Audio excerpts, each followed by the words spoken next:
The streets of Kabul, once alive with laughter and music, now echoed with fear.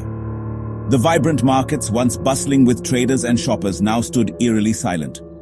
The colorful stalls which used to display an array of goods were now shuttered, their owners too afraid to open. The air, once filled with the aroma of street food and the chatter of children, was now thick with tension and uncertainty. Taliban soldiers, their faces hardened, patrolled every corner.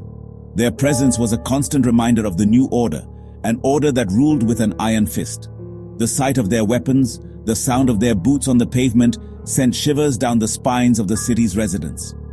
The once free-spirited city was now under a heavy cloud of oppression. Amir, a young man of 28, felt a cold dread grip his heart. He had grown up in this city. Its streets and alleys were as familiar to him as the lines on his own hands. But now, those same streets felt alien, hostile. The carefree days of his youth seemed like a distant memory, replaced by a constant state of fear and anxiety. His dreams, his aspirations, were being crushed under the iron fist of the new regime. Amir had always dreamed of becoming a teacher, of inspiring the next generation with knowledge and hope. But now, those dreams seemed impossible. The schools were closed, the teachers silenced, and the children left without guidance. The future he had envisioned was slipping through his fingers like sand. He had spoken out against their tyranny, a dangerous act that marked him as a target. In a moment of courage, or perhaps recklessness, he had voiced his dissent. He had hoped to inspire others, to spark a movement for change, but instead, he had painted a target on his back. The whispers of his defiance had reached the ears of those in power, and now he was a marked man. Amir knew he had to escape, to seek refuge in a distant land. The walls were closing in, and staying meant certain death. He had heard stories of others who had fled, who had found safety and a new life beyond the borders. It was a slim hope, but it was all he had. The thought of leaving his home, his family, everything he had ever known was almost unbearable. But the instinct for survival was stronger. His life depended on it. Amir's family, their faces etched with worry, helped him pack a meager bag. They moved silently, the weight of the situation hanging heavy in the air. Each item they packed was a painful reminder of the life he was leaving behind. A few clothes, some dried fruit, and a treasured photograph of his parents were all he could carry. The photograph was a small comfort, a piece of his past to hold on to in the uncertain future. A few clothes, some dried fruit, and a treasured photograph of his parents were all he could carry. His heart ached with the pain of leaving everything he knew behind. But the instinct for survival burned stronger. The thought of a new life, a life free from fear and oppression, was the only thing that kept him going. He knew the journey would be perilous, but he had no other choice. His heart ached with the pain of leaving everything he knew behind, but the instinct for survival burned stronger. He took one last look at his home, the place where he had grown up, where he had shared so many happy moments with his family. The memories flooded back, each one a dagger to his heart, but he couldn't afford to dwell on the past. He had to keep moving, to keep hoping. He embraced his parents, their tears a silent farewell. The hug was tight, desperate, as if they could hold on to him a little longer. His mother's sobs were muffled against his shoulder. His father's grip was firm, trying to impart strength. They had always been his rock, his support. Leaving them behind was the hardest thing he had ever done. But he knew he had to go, for their sake as much as his own. His journey into the unknown had begun. With each step, he felt the weight of his decision. The road ahead was fraught with danger, but it was a path he had to take. The future was uncertain, but it held a glimmer of hope, and that hope was enough to keep him moving forward. Under the cover of darkness, Amir, guided by a paid smuggler, slipped out of Kabul. The journey was fraught with danger. They traversed treacherous mountain passes, their progress slow and agonizing. The biting wind seemed to whisper warnings, carrying the scent of fear and uncertainty. Amir clung to the hope of freedom, the image of a life beyond oppression fueling his weary steps. After days of arduous travel, they reached the porous border of Pakistan. The smuggler, his face grim, pointed towards the barbed wire fence. Amir's heart pounded in his chest. He took a deep breath, summoning his remaining strength.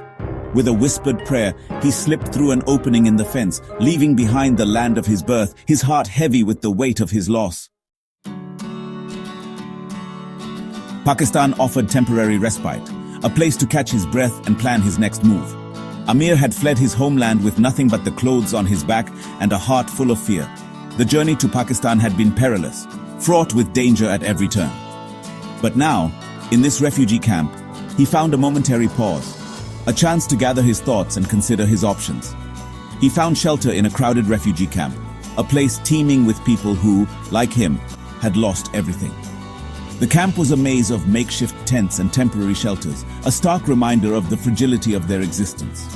Each day was a struggle for survival, with limited resources and an uncertain future. A sea of faces reflecting his own desperation. The faces around him told stories of loss, pain, and resilience. They were a mirror to his own suffering, yet also a testament to the human spirit's capacity to endure. In the midst of this sea of despair, Amir found a sense of solidarity, a shared understanding of the hardships they all faced. Days bled into weeks, each one an agonizing reminder of his precarious existence. The monotony of camp life was punctuated by moments of acute anxiety and fleeting hopes. Every sunrise brought with it the same routine, the same uncertainty. Yet, amidst the drudgery, Amir clung to the hope that something better awaited him. Then, a sliver of hope emerged from the gloom. Rumors began to circulate about a new opportunity, a chance to escape the confines of the camp and start anew. It was a whisper at first, a faint glimmer of possibility that gradually grew louder and more tangible. Word spread through the camp of a Brazilian humanitarian program offering visas. The news was met with a mix of excitement and skepticism. Could this be the break they had all been waiting for? For Amir, it was a beacon of hope, a chance to rebuild his life in a place far removed from the turmoil he had fled. Amir, clutching his meager belongings, joined the throng of hopeful applicants. The line was long, filled with people who, like him, were desperate for a new beginning. As he waited, he couldn't help but feel a mix of hope and fear. What if he was turned away? What if this chance slipped through his fingers? The interview was nerve-wracking, his future hanging by a thread. He sat across from the interviewer, his heart pounding in his chest. Every question felt like a test. Every answer a potential pitfall. He spoke of his journey, the dangers he had faced, and his dreams for the future. He spoke of the oppression in Afghanistan, the constant threat of violence and persecution. He recounted the harrowing experiences that had driven him to flee, the moments of terror that still haunted his dreams. His voice trembled as he described the loss of loved ones and the destruction of his home, the fear that stalked him, a shadow that never left his side. He explained how every day in Afghanistan had been a battle for survival, how the fear of being caught or killed had been a constant companion. His eyes welled up with tears as he spoke, the weight of his experiences evident in every word, his desperate yearning for a life of dignity and peace. He expressed his longing for a place where he could live without fear, where he could build a future for himself and his family. The interviewer listened intently, taking notes and nodding in understanding. Days later, a wave of relief washed over him when his name was called. The wait had been excruciating, each passing day filled with anxiety and anticipation. When he finally heard his name, it felt like a weight had been lifted off his shoulders. He could hardly believe it. His application had been approved. He had been granted a visa. The piece of paper in his hand represented more than just permission to travel. It was a ticket to a new life, a chance to start over. He felt a surge of gratitude and hope, emotions that had been in short supply for so long. It was a small victory, but in the context of his struggles, it felt monumental. He allowed himself a moment of quiet celebration, a rare smile breaking across his face. For the first time in a long while, he felt a glimmer of optimism about the future. A flicker of light in the darkness, a sign that perhaps, just perhaps, things were beginning to change for the better. The camp, with all its hardships, now seemed a little less bleak. He had a reason to hope, a reason to believe that his journey was leading him to a brighter place. But it ignited a spark of hope in his weary soul. That spark, small as it was, gave him the strength to keep going, to face whatever challenges lay ahead. With the visa in hand, Amir felt a renewed sense of purpose. His journey was far from over, but for the first time, he could see a path forward. Brazil, a land he knew little about, became his temporary haven. But the United States, the beacon of freedom and opportunity, remained his ultimate goal. He found work in Sao Paulo, his hands calloused, his spirit unbroken. He saved every penny, his eyes fixed on the treacherous path north. The journey he knew would be fraught with peril, a desperate gamble for a chance at a better life. He joined a group of migrants, their faces etched with a mix of fear and determination. They traveled by bus, by truck, even on foot, their progress slow and agonizing. The dangers were ever-present: corrupt officials demanding bribes, ruthless gangs preying on vulnerable travelers, the unforgiving terrain itself, a formidable foe. Through it all, Amir clung to his dream, the image of freedom pushing him forward. The Amazon rainforest, a vast emerald expanse, stretched before them, a green hell of suffocating heat and hidden dangers. Mosquitoes swarmed, their bites leaving itchy welts. The air hung heavy with humidity, each breath a struggle. Fear gnawed at Amir's resolve as he hacked his way through the dense undergrowth. The sounds of the jungle, a symphony of unseen creatures, amplifying his sense of vulnerability. Days turned into weeks, their supplies dwindling, their bodies ravaged by exhaustion and hunger. One evening, as they huddled around a flickering fire, a sudden downpour transformed their campsite into a muddy quagmire. The river, swollen and angry, swept away their remaining food and supplies. Despair threatened to engulf them, but still they pressed on, driven by a primal instinct to survive. Emerging from the jungle, Amir and his companions were immediately confronted with the next daunting obstacle, the Darien Gap. This was no ordinary stretch of land. It was a perilous expanse that had claimed countless lives and instilled fear in the hearts of many. The Darien Gap is a lawless wilderness bridging South and Central America, a place where nature reigns supreme and danger lurks behind every tree and bush. The terrain was unforgiving, with dense forests, swamps, and rugged landscapes that seemed to stretch endlessly. This treacherous stretch of swampland and dense forest was a haven for drug traffickers and armed bandits. The stories whispered among the migrants were chilling, tales of people vanishing without a trace, their cries for help swallowed by the unforgiving jungle. The Darien Gap was not just a physical challenge, but a psychological one as well. The constant fear was palpable, a suffocating presence that clung to them like a shroud.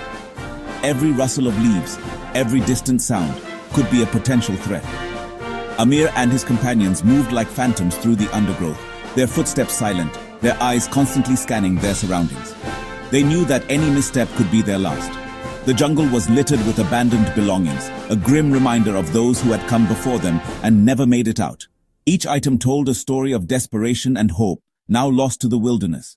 As they pressed on, the jungle seemed to close in around them, the thick foliage blocking out the sun and casting eerie shadows. The path was unclear, and every step was a gamble. One night, they stumbled upon a makeshift camp, its occupants eyeing them with suspicion. These were men with hard eyes and guns slung casually over their shoulders. Amir's blood ran cold. He knew instinctively that these were not men to be trifled with. The tension was thick as they exchanged wary glances. Amir and his companions knew they had to tread carefully. Any wrong move could provoke a deadly response. The constant fear was palpable, a suffocating presence that clung to them like a shroud. They moved cautiously, every sense heightened, every nerve on edge. The jungle was a living entity, watching, waiting.